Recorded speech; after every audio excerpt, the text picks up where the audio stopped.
বন্ধু এখানে একটা আমরা অঙ্ক নিয়ে এসেছি, যেটা হচ্ছে দেখুন এখানে অঙ্কে বলা আছে একজন প্রার্থী 25% স্কোর করে এবং 30 নম্বরের জন্য ব্যর্থ হয়। অন্যদিকে অন্য প্রার্থী যে 50% নম্বর স্কোর করে এবং সে পরীক্ষায় পাস করার জন্য ন্যূনতম প্রয়োজনীয় নম্বরের চেয়ে 20 নম্বর বেশি পায়, পরীক্ষায় সর্বোচ্চ নম্বর কত?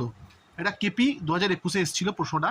তো আমরা এটা বলতে পারি যে যে পরীক্ষায় যে সর্বোচ্চ যে পার্সেন্টেজ পেয়েছে সে তার থেকে সে কত কম পেয়েছে, এটা 20% কম পেয়েছে। 20% সমান সমান কত? 30 নম্বরের জন্য ব্যর্থ হয়, 20 নম্বরের জন্য পাস করে, টোটাল আমাদের 50 নাম্বার। তাহলে আমরা বলতে পারি 25% ইজুকাল টু 50 নাম্বার। আর 100% সমান সমান আমরা সবসময় 100% খুঁজি, 100% সমান সমান আমরা 50/25 ইন্টু 100। আমরা যদি কাটাকাটি করি, 4 দিয়ে কাটাকাটি করলে আমাদের হচ্ছে অ্যান্সার 200। তাহলে আমরা এটা বলতে পারি সে পরীক্ষার জন্য সর্বোচ্চ নাম্বারটা কত ছিল, না পরীক্ষার জন্য সর্বোচ্চ নাম্বারটা ছিল আপনার 200 নাম্বার। এইভাবে আমার পেজটাকে ফলো করবেন, আমার ভিডিওগুলো দেখবেন। পরীক্ষার জন্য, কম্পিটিটিভ পরীক্ষার জন্য অনেক গুরুত্বপূর্ণ ম্যাথমেটিক্স আপনাদের সামনে আমি নিয়ে আসবো।